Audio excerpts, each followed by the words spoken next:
help me welcome Janet Shahaki. Thank you so much. All right, well, thank you. I certainly appreciate everybody else who has spoken for a few minutes. A dear lady said, so where do you live, Alpharetta? Roswell? I said, I live in Virginia. She said, oh, Lord. I say that sometimes too. But earlier this year, Jansen, we put an office down here in Atlanta. And why did we choose Atlanta? Well, you've got a great airport. And I wasn't paid to say that. I really mean it. You've got a great airport. When we think about the clients that we serve and the location that we needed to be, Atlanta just made sense. When we came to Atlanta, we didn't have a client in Atlanta, but we knew that God was calling us to Atlanta to start our next office. And so we have work in Huntsville and other places, but Atlanta just made sense. So I want to thank you. We've been welcomed. Over here, Mr. Stephen Klausing is the head of our Atlanta operation. We wanted to be close to Georgia Tech. We wanted to be close to SCAD, Savannah College of Art and Design, and others. Because out of our Atlanta office, our amazing team that we're building down here is focused on our facilities modernization and our workplace transformation. Fancy term for saying, let's reimagine your space and let's tell a story. So I'll do something real quick. So I want to give a shout out real quick to women in small business. Are we here tonight? All right. So in the Army, we're going to say, huh? All right. So, and I started my company back in 1998. But God set the conditions that in 2008, we would go into the military market, not because I had served in the military. So let me tell you something, that's not a market you just wake up one day and decide you're going to go into. And my dear friend back here, Deidre, she wants to break into the military market. And you know what? I will tell you something. I can respect subcontracting and I can respect prime contracting, but let me tell you something, it's not easy. I stand here tonight to tell you, I would love to tell you how many times a large business has cut us out after they won the RFP. So let's call things out as they are because that stuff does happen. So let me tell you, when you're looking for diversity and you're looking for inclusion, look for people whose values are right. Because when you align with people whose values are right, you're going to have each other's back. And Deidre, you're going to have my back and I'm going to have yours because I'm going to help you get in the military market.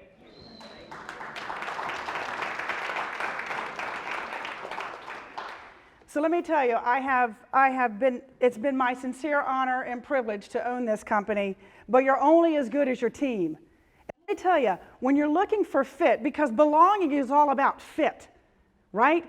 And the reason I believe that Jansen has been such a great fit within the military market is because we believe their values. We have a passion for the mission, and that starts with me and it runs all the way down.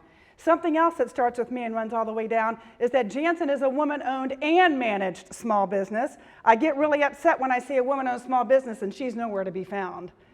So it's important that we hold on, and if you're the female, run that company and run it well.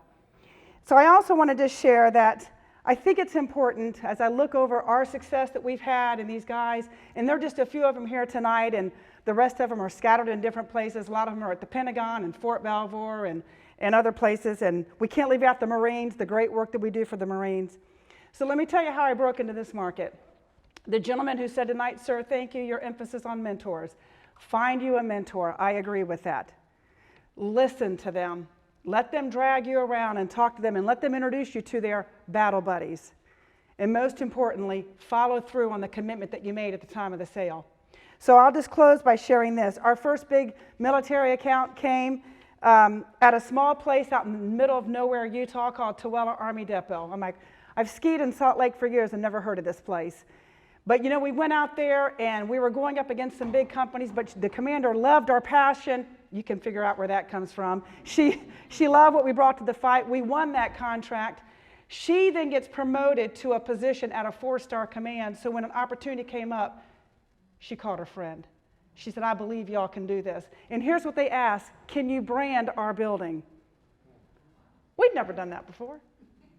Can we see, thank God they didn't ask if they could see our past performance, because we didn't have any. No, wouldn't have that. So they asked, now the Corps had just finished building the building. It's a 144,000 square foot building. And so I fly down to Huntsville and I go, can I see the building? And, oh, yeah, we want to make sure you all can do this. And, of course, you have to act like you can do it. Oh, yeah, we can do it. Absolutely, we can do it. Not a problem. And I didn't know how much money. I have no idea. So you know what? By walking around, let me tell you where you find out where your money is, Deidre. You find out the guy in the back, not the front guy. The front guy don't know how much he's got. You go to the guy in the back, how much money they got for this project. He told me the number. So when they asked me later, how much is it going to cost? I said the number that the guy told me. And you know what? We made it work. Ladies and gentlemen, that work was under the command of the military's first female four-star general, Ann Dunwoody. And praise God of the Army for selecting to be the first to put a female in 4 stars. But I will tell you, having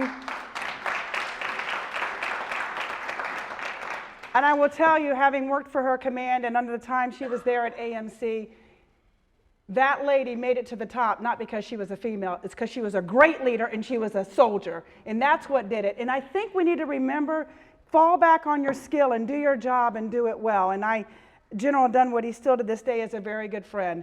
But they asked me, can you brand the building? And I said, well, if you're looking for someone to throw some pictures on the wall, we're the wrong company. But if you're looking for a company to tell a story.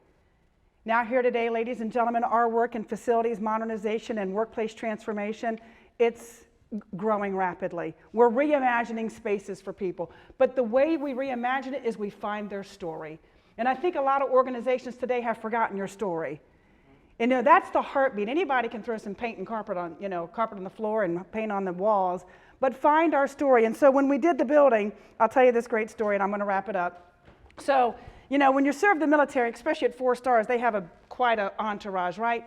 So I'm told we got to brief her. We had the date, and I get a phone call. Hey, she wants the date moved up by 2 weeks. I'm like, 2 weeks?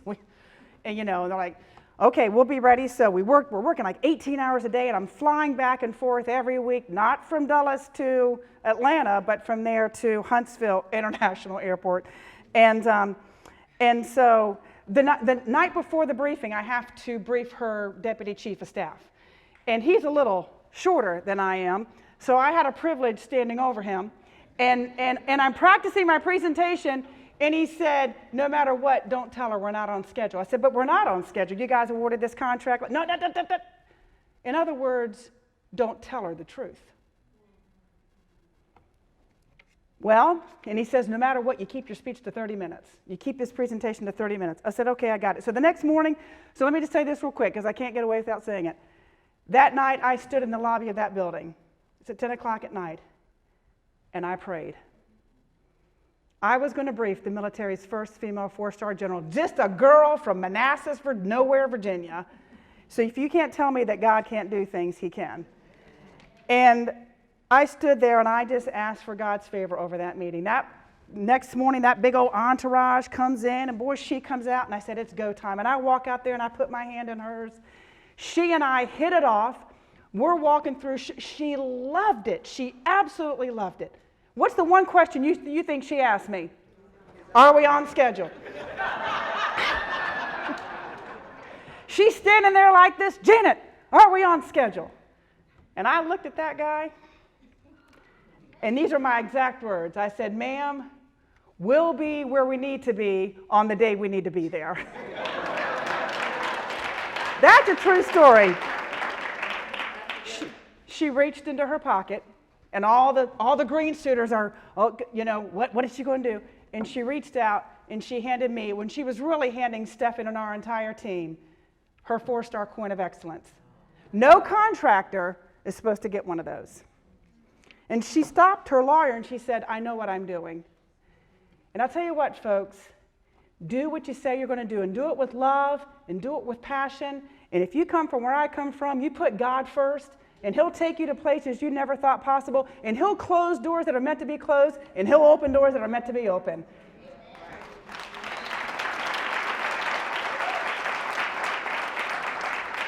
So I want to close by saying this. I believe we need to drive demand for equity and fairness. One thing I love about Georgia is you got over 14,000 churches, unlike Vermont, who's got 600.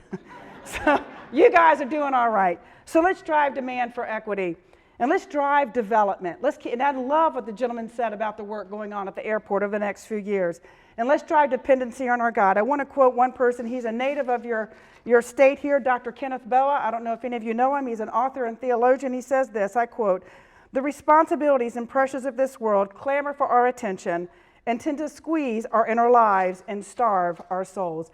But let there be a reminder that this life is but a brief pilgrimage designed to prepare us for eternity." Folks, the only thing with us is what we truly believe. And I believe for a time such as this, God has brought paths together. It is my honor for Jansen to have an office in Atlanta. I would love the opportunity to work together, but I will tell you this, the mission must come first. And we have a great mission right now. So regardless of the pandemics, regardless of economic crises, the mission must go on. Thank you.